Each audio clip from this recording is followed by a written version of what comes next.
What is up, YouTubers and Magic the Gathering financiers? This video is about looking at Magic the Gathering as an investment. Wait, are Magic cards really an investment? Should I be investing in Magic cards? Are these booster packs gonna make me rich? What? What have I been doing with my life? Stop that.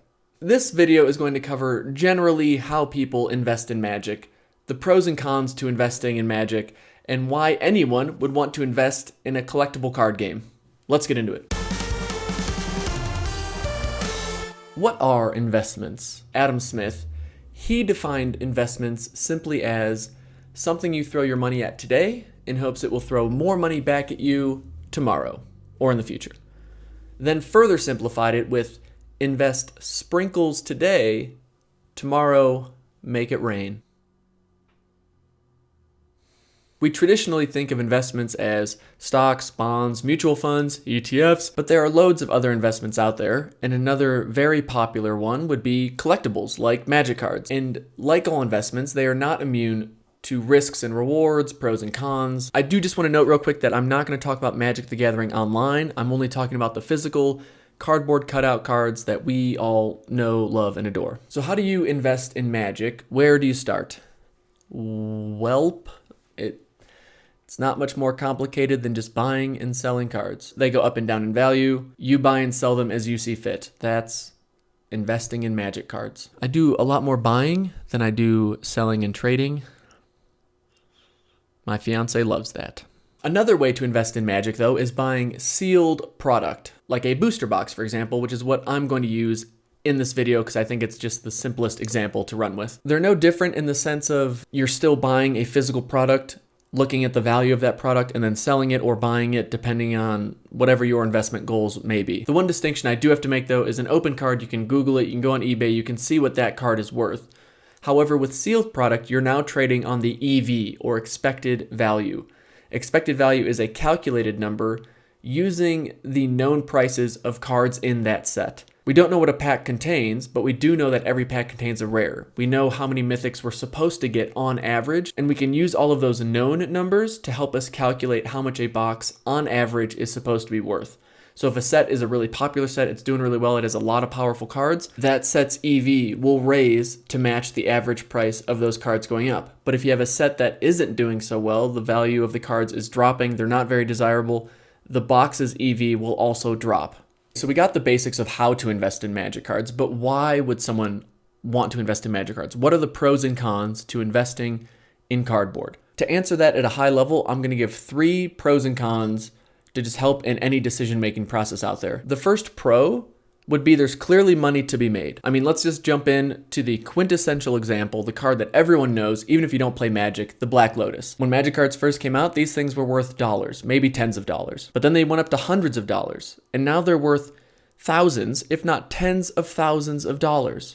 My point isn't to oversimplify or make it seem like Magic is easy to make money with, but rather that there are opportunities and that doesn't seem to be changing anytime soon. That brings me to my next pro about investing in Magic cards, is that Magic the Gathering has been around for 25 years, which is mind-blowing to think that a trading card game has been around and made it through the 90s, the 2000s, and is still going strong in 2018. It's also an important point because it gives consumers and investors confidence that these cards that they've bought and acquired aren't going to lose all their value overnight. And you need that consumer confidence if you're going to have a healthy marketplace for buying and selling your Magic cards. And I would say Magic has the healthiest marketplace of any collectible out there, or at least rivals any other collectible out there. The third pro for me would be some people just want to do more with their money than just put it into boring traditional investments. Not to say they're bad, but Magic is a tangible investment that you can hold on to and play with. And more than that, it brings you, or can bring you, joy and memories and friends, and it's just more exciting and something that people want to put their passion into. And investing in Magic doesn't require some large financial commitment. You can start off small. You can just work with whatever's in your collection now and slowly continue to build it up. Pro tip, I just classify all of my Magic purchases as investments. My returns look terrible, but it's pretty cool to say I invested $200 this weekend and played in 5 pre-releases. What are the cons to investing in Magic? Certainly, there are negatives to it, right? Obviously, there are negatives or risks associated with investing in Magic cards. The first con or risk that I'll bring up kind of counters a pro I brought up earlier, but there are situations where cards can effectively lose a lot, if not all of their value overnight. Wizards has this thing called the ban hammer. They control the rules. They can say what cards can and can't be played. These rules changing can greatly affect the price of cards, and it's usually not for the better. Well, if a card is banned, won't that decrease the demand people have for it? Yeah, it will. Won't that then decrease the price people are willing to pay for it? Yeah. Yep. Moving on to the second con of investing in Magic cards is, even though Wizards is a successful company, it's still only one company, and it's one company that's owned by a public corporation, which has its own agenda, and I'm guessing that returns and the secondary market aren't at the top of its money-making mission. I'm not trying to jump down that rabbit hole about what is going to happen to Wizards or Hasbro's intentions for it. My only point is to bring up other questions to chew on around Wizards' decision-making and how that could affect your investment. Like, what if Wizards decides we're only pushing standard content or standard legal content because that's what's going to help our bottom line the most? Or what if we start just de-incentivizing modern or legacy formats? Is that going to help or hurt your card's value? Or what if Wizards decides, you know what, we're pushing Magic the Gathering online. That's what we want people to play on. That's where we want all the competitions to happen. Is that going to help or hurt your paper card's value? I don't know the answer. I'm not going to pretend I know. I'm just saying these are definitely questions you should ask yourself if you're going to be investing in Magic cards. And finally, the third con that I'll bring up, which I'm pretty sure is a complaint for just about every collectible out there, is liquidity. Liquidity is defined as the amount of time it takes to turn an asset into cash without affecting the sales price. Typically, collectibles are not very liquid. And how can I best demonstrate that? Let's just say you had this fancy cased Black Lotus and you needed to sell it in an emergency. How quickly could you sell this for its full price? Could you sell it today? Could you sell it tomorrow? Next week? Would it take a month? Would you have to travel to sell it? There's a lot of variables that go into selling something like this, and it's not as cut and dry as it is with traditional investments. I will say though, that concern is probably the lowest in Magic, at least compared to any other collectible. It's still going to be a lot higher than it is with other traditional investments. And for our example, we have this Black Lotus. Let's just say, for the purposes of this video, it's worth $30,000. Could you find someone that would give you $30,000 today? I'm going to say probably not. Or if you do know them today, how long is it going to take you to get the card to them to agree that it is worth $30,000, and then you get the money back? That's where the issue can come in if you run into an emergency. Now, the only investment advice I'll really give anyone in this entire video is to make sure you have an emergency account so you're not trying to cash out an investment prematurely.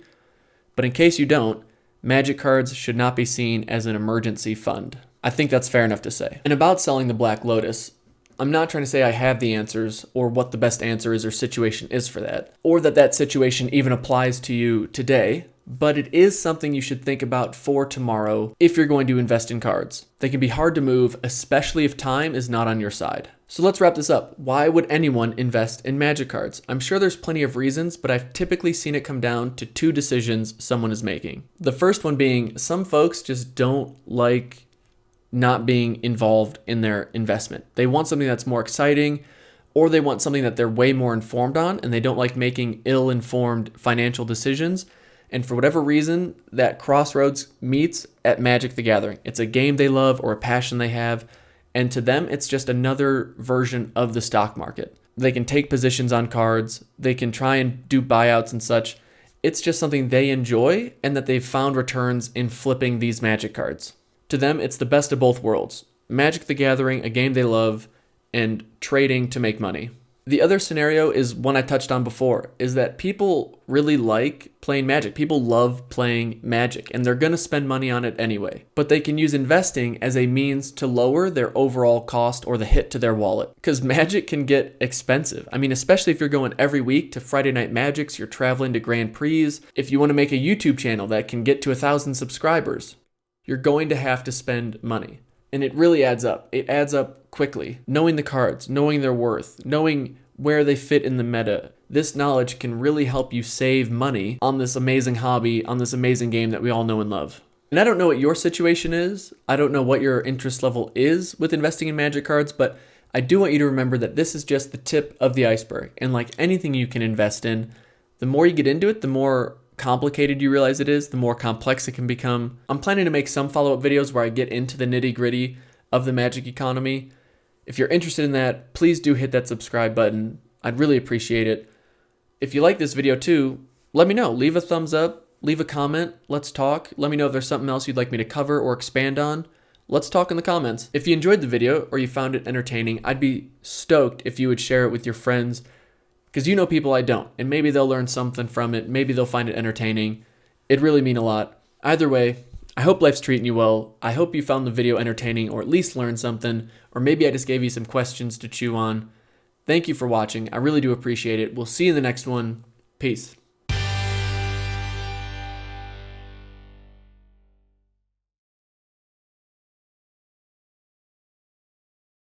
Maybe you want to subscribe? Yes.